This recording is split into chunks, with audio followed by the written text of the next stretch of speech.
With Congress basically at a perpetual impasse, there's a lot of political theater going on these days.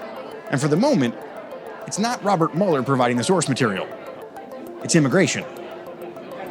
The show went on today in South Texas, where Vice President Mike Pence toured a border facility with Senate Republicans. And it continued here on Capitol Hill, where recurring characters from both sides put on a command performance. It is time for action.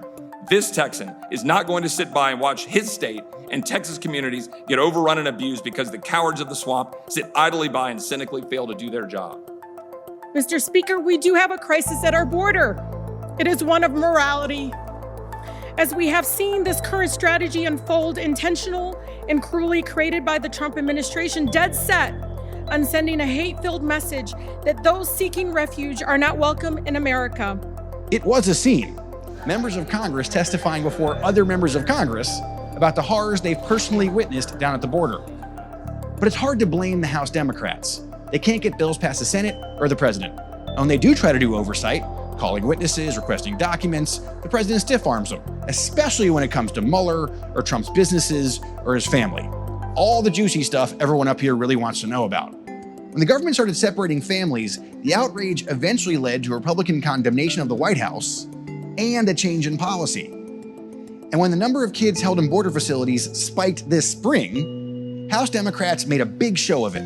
They were accused of grandstanding, but it seemed to work. The number of kids in Border Patrol custody is now way down from that time.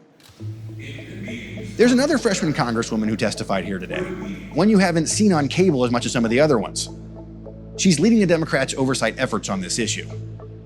Veronica Escobar is a Democrat from El Paso. She grew up on the border.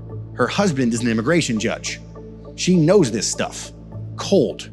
I too have legislation that will be coming up shortly, H.R. 2203, the Homeland Security Improvement Act, which would increase accountability and transparency at DHS so that these conditions, these deaths, these abuses can be relegated to a dark moment in history. Escobar's bill was designed as a check on Border Patrol power.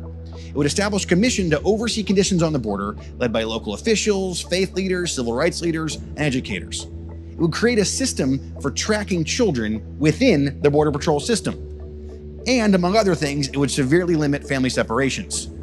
I've long been calling for the use of a civilian workforce inside of DHS processing facilities. We do need some social workers. We do need family caseworkers. We need people who are doing the processing, data entry, other things.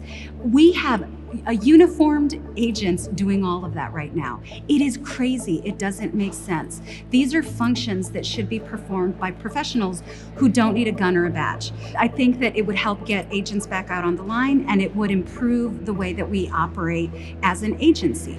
Escobar knows getting these reforms through the Senate will be tough, as in maybe impossible tough. But she hopes they can still use Congress's power of the purse to hold Trump accountable.